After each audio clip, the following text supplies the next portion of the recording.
Thank you, Chuck. Thank you, Scott. We will proceed with the roll call, please. Chair Chun. Here. Vice Chair Caruth. Here. Director Hack. Here. Director Miniger. Director Monahan. Actually, alternate Jim Brinkheimer. Here. Director Yoder. Here. Chair Young. Here. Director Beal. Here. Director Crean. Here. Director Murphy. Here. Director Nelson.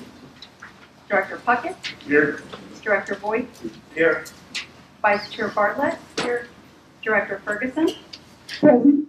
Director Martinez. Director Sachs. Here. Director Schofel. Here. Director Shea. Yes. Director Spitzer. Director Ward. Here. Director Chamberlain. Here. We have quorum. Okay, thank you very much. Proceed now to public comments. Do we have any cards? No, we don't. Okay, moving right along to Roman numeral number 3. This is the San Joaquin Hills consent calendar. Do I have a motion by somebody on the San Joaquin? Second. All right, Director Hacks for the motion and second from Director Caruth. Any questions, any comments? All of those on that board in favor, please say aye. Aye. Any opposed? Any abstentions? Carries unanimously. Thank you.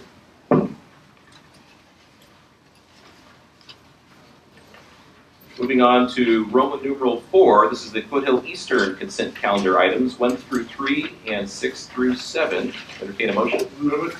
I have a motion from Director Boyd and a second from someone to our right. Puckett. All right, from Director Puckett. Any comments? Any questions? All of those directors in favor, please say aye. Aye. Any opposition? Any abstentions? That carries unanimously as well. Thank you. Moving on to Roman numeral number 5. This is the joint item regarding telecommunications. Mr. Bond, welcome. Good morning.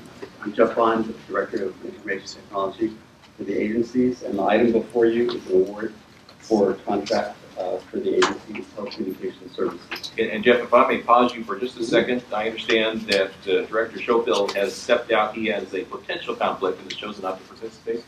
Thank you, Scott. Please continue. Thank you. The agency's current services are comprised of 230 voice lines and 2 internet connections, one at each of our 2 data centers. We have a data center here at Pacifica and one at Irvine Ranch. Our voice and data services provide a critical role to the agency's business processes. Our customer service representatives and interactive voice response system receive more than 2.5 million calls annually. The agency's data services provide connectivity to the San Clemente Service Center, our remote image review site, our customer service website, and our changeable message signs. Email, interoperability, and our mobile application also rely on data services. Our expiring 3-year term contract was competitively procured and awarded to TW Telecom in 2013. In 2014, TW Telecom was acquired by Level 3, our current provider. Level 3 has maintained expected performance levels over the whole contract term for us. Staff's re-procurement goals were to reduce or maintain unit costs, support continued growth through scalable voice and data solutions, retain enhanced 911 and conference calling services, and increase our bandwidth from 6 megabit to 50 megabit, and add scalability at our Irvine Ranch Data Center to meet required failover capacity, and also provide an online portal to manage our services and billing. RFP K001128 was issued in August 2016 for a 3-year term with an additional 3-year option. The RFP was sent to 6 telecommunications providers and posted on Planet Biz. 289 firms were notified via Planet Biz, and 22 of these either downloaded or viewed the RFP. 3 firms submitted proposals: Cox Business, Level 3 Communications, and Windstream. All 3 submittals were scored by our evaluation teams in 4 areas. The proposals were scored in 4 general areas. The first one being professional capability, competence, experience, and references. The second, experience of key service and support personnel. And then reliability and ability to meet project requirements and schedules. And the 4th one being compensation. Out of a total of 400 points, Level 3 scored highest with 361, Cox Business scored second with 309, and Windstream came in third with 144 points. Based on those scores, we shortlisted 2 firms, Level 3 and Cox. Each Level 3, each firm was scored on the interview using the same that criteria. Level 3 presented a complete solution outlined in the proposal, provided all services in RFP. And then they were ranked based on their interview process. Level 3 came out with 364 points, and Cox finished second with 256 points. Level 3 is a Fortune 500 company providing local, national, and global communications, which are our voice and data services. They service our account from a local office in Irvine. They have a data center, and that's where our account representatives are located. Level 3 received one of the highest ratings for global network services in 2016 by Gartner, which is a world-leading information technology research and advisory company. Our contract provisions will maintain current pricing at no increase in cost for existing services. They'll provide a scalable voice solution capable of doubling our current capacity. They'll provide an on-demand data solution scalable from 100 megabit to 600 megabit that is only billed as used, so we can use their customer portal to increase our data requirements as needed. For example, if we have a large project that we need expanded data over the weekend, we can ratchet it up just for the weekend and turn it back down on the following week, which allows us to control our costs. We don't overpay for bandwidth that we don't use. And then they increase the bandwidth and added scalability at Irvine Ranch. The increase in cost over actuals is represented by the additional services that we're adding at our Irvine Ranch data center, and also for anticipated capacity growth of our data as well as our voice line. So staff is recommending the San Joaquin Hills Transportation Corridor Agency authorize the Chief Executive Officer to execute a 3-year contract with Level 3 Communications, LLC, for a not-to-exceed amount of $354,900 plus 1 3-year extension option for voice and data services. Staff is also recommending the Foothill Eastern Transportation Corridor Agency authorize the Chief Executive Officer to execute a 3-year contract with Level 3 Communications, LLC, for a not-to-exceed amount of $425,100 plus 1 3-year extension option for voice and data services. And with that, I'd be happy to answer any questions you might have. Okay, thank you, Mr. Bond. Let's start with a motion to get the conversation going. We have a motion from Director Shea and a second from Director Sachs. That covers both of our boards. Okay, questions, directors, comments? Seeing none. All in favor for both boards, please say aye. Aye. Aye. Any oppositions? Any abstentions? Motion carries. Thank you very much, Mr. Bond. All right, we are going to move to item number 9. Mr. Schofield has also asked again to, out of abundance of caution, to not participate in this item, so we will continue. And Ms. Sue, second issue. Welcome. Good morning. I'm Juliet Sue, Corridor Manager in Engineering Design. The item before you is a recommendation to execute a contract amendment with Michael Baker for the 24191 Express Connector Project Approval Environmental Document Consulting Services. The original contract was awarded to Michael Baker in January of 2011 to prepare the project approval and environmental documentation. This contract is a professional consulting services contract through the completion of the project. The draft environmental document has been completed, and the 60-day public review began on Monday of this week. The final environmental document is anticipated to be completed in the winter of 2017. The Foothill Eastern Board approved a contract for final engineering at the October board meeting, and final design will be moving forward concurrently with the completion of the final environmental document. This approach is expected to shorten the overall schedule by approximately 1 year. The proposed amendment consists of 2 components of work. The first includes revisions and supplements to technical studies, including coordination with Caltrans and resource agency personnel required by Caltrans in order to complete the environmental documentation for the project. The supplemental work is at a level expected for the complexity of this type of project. The first component of work is related to the current project approval environmental document phase and will be covered under the available board authorized contingency in the amount of $290,000. The second component of the proposed amendment is authorization for the environmental consultant's next phase of work during the final engineering. These tasks are required for the project based on where we are in the project development process.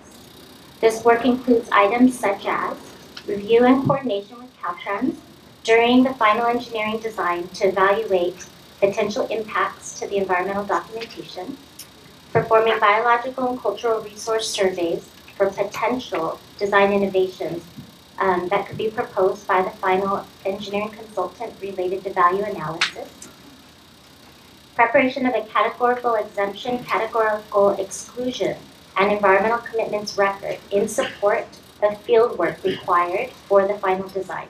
That includes items such as geotechnical borings and hazardous material sampling. Staff is requesting authorization for the second component of the amendment in the amount of $310,000 with a contingency in the amount of $15,500. So again, in summary, there are two components to the amendment being requested. The first are revisions and supplements to the technical studies and environmental documentation and coordination. This will be covered in the existing available board authorized contingency in the amount of $290,000. And the second is a request for new authorization for the next phase of the environmental consultant's work during the final engineering. This is a request in the amount of $310,000 with a contingency of $15,500.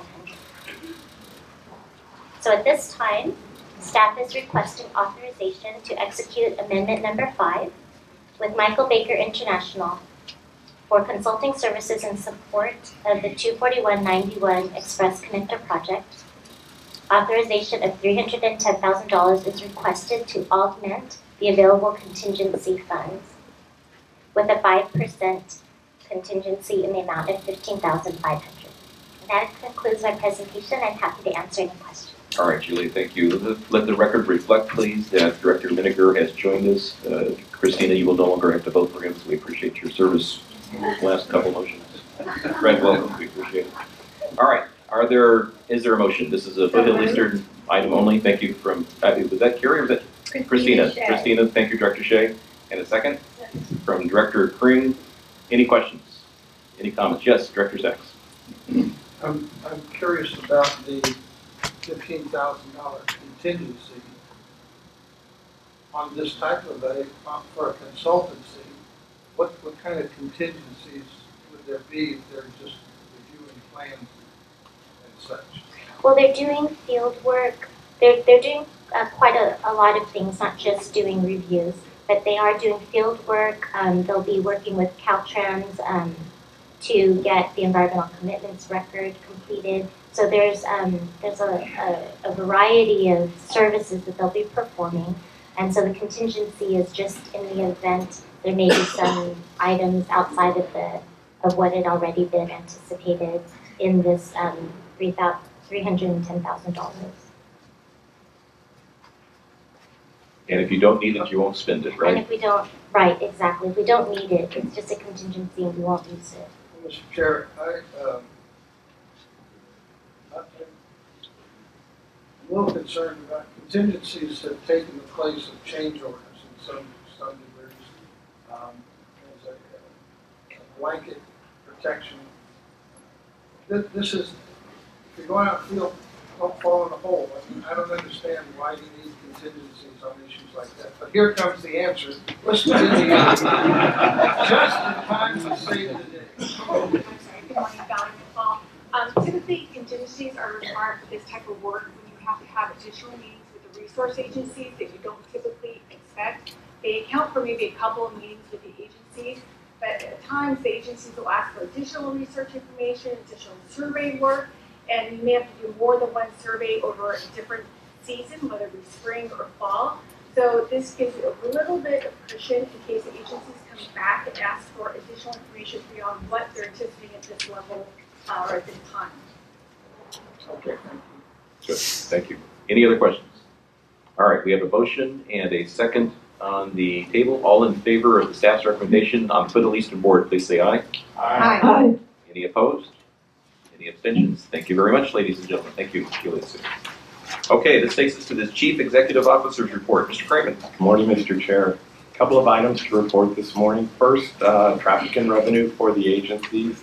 October was another good month. So for the San Joaquin Hills Corridor, transactions were up 2.3% and revenues were up 5.1%. For the same period, Foothill Eastern, transactions were up 3.4% and revenues were up 5.9%. I'd also then like to make a comment kind of building on the theme of what we just talked about, which is the 24191 project and the progress we're making on that. If I can draw your attention to the table there next to the monitor. So that is the draft environmental document and technical studies that staff and our consultants have prepared for this project, and that was released for public review on Monday, which is a very significant event for the project and for the agencies. So we're proud of all the hard work that went into that. It's out on the street now for a 60-day review, which will include a public meeting at the East Anaheim Community Center on November 29th from 5:30 to 8:30. That public meeting will also be available in a virtual format, so people who can't make it to that meeting will be able to participate online as well. And also then, Mr. Director Chamberlain, to thank Caltrans for all of their work and all of their efforts as we are partners on this document. So thank you. That concludes my report. Okay, thank you, Mr. Craven. Directors, any reports? Okay, yes, Director Ward. I have an issue that I'd like to bring up to the board. Our agency offers rewards program to different people who ride our toll roads. And all you have to do is opt into the program and drive at least once a month to get the offer. And I want to bring up to you that our current offer is the San Diego Zoo and Safari Park. And I think that there might be an issue with that. These were supposed to be local partners that we had rewards for. In the past, we used to have the Anaheim Ducks, Ruby's Diner, Pageant of the Masters, and the Orange County International Auto Show, definitely local. But while we're going and doing traffic studies in the south, going into San Diego, I don't think this agency should be offering rewards which induces people to be driving that road and adding to those traffic counts. I think it's inappropriate for us to be offering that. So I understand this is coming out for November, and I think maybe we should reconsider who the reward program that it's going to if it's not too late, or stop this. Or as a board, we need to consider this. I think in San Clemente, I think it's inappropriate. We're going to be looking at traffic counts, and I don't think we should be sending.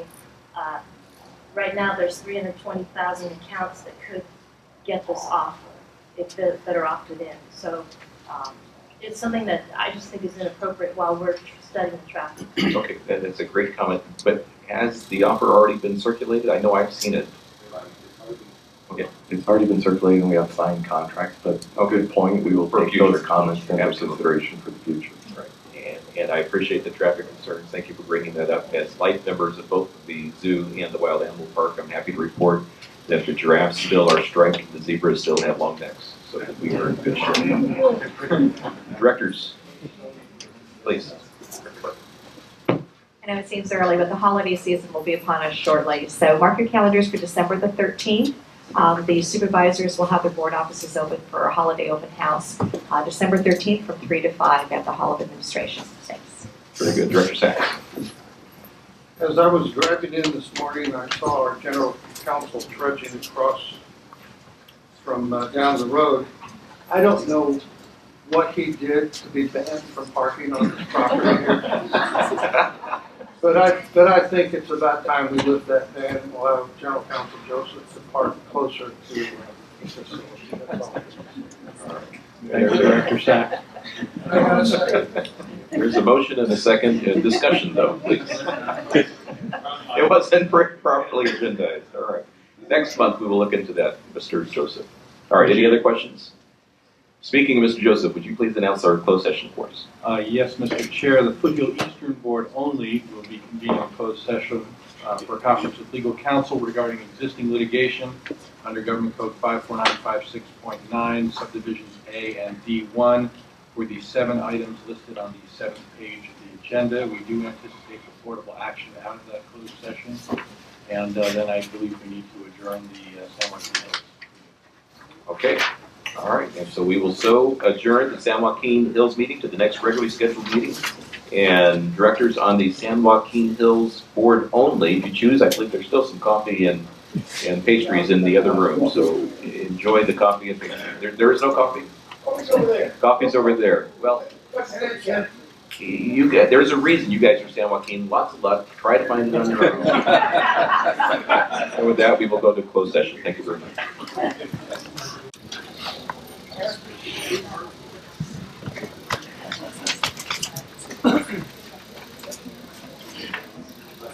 Thank you very much. Mr. Joseph, can you report out on our closed session, please? Yes, Mr. Chair. While in closed session, the Board of Directors of the Foothill Eastern Transportation Corridor Agency approved a settlement agreement between the Foothill Eastern Transportation Corridor Agency, TCA, on the one hand, and the following parties on the other. The Save San Onofre Coalition, SSOC, which consists of Audubon California, California Coastal Protection Network, California State Parks Foundation, Defenders of Wildlife, Endangered Habitats League, Laguna Greenbelt, Natural Resources Defense Council, Orange County Coastkeeper, Sea and Sage Audubon Society, Sierra Club, Surfrider Foundation, and Wild Coast Coast Salvaje. State parties, the people of the state of California, as represented by Attorney General Kamala D. Harris, Native American Heritage Commission, and California State Park and Recreation Commission. The material terms of the settlement are as follows. The settlement and dismissal of 5 lawsuits challenging TCA's 2006 and 2013 approvals of the Foothill South and Tesoro Extension projects brought by the California Attorney General and the SSOC, which lawsuits are specifically identified on page 7 of the agenda for the closed session as those in which the TCA is named as a defendant. The TCA will rescind its 2006 approval of the so-called green alignment that would have run through San Onofre State Beach and its 2013 approval of its Tesoro Extension project. The TCA will refrain from building or funding a road project within an area referred to as the avoidance area in connection with a map that is part of the settlement agreement that includes San Onofre State Beach, the Richard and Donna O'Neill Conservancy, and other critical open space, wildlife habitat, and cultural resources in the San Mateo Creek watershed.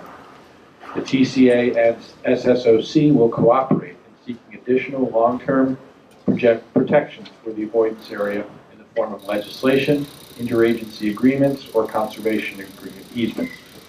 Establishment of a cooperative framework by which an alignment for the SR 241 extension and other I-5 traffic congestion solutions can be identified, evaluated, and potentially advanced in a manner that follows applicable laws and meets South Orange County's transportation needs, without opposition from environmental organizations comprising the SSOC or alternatives outside the avoidance area that connect to the I-5 and that meet the other requirements of the settlement agreement.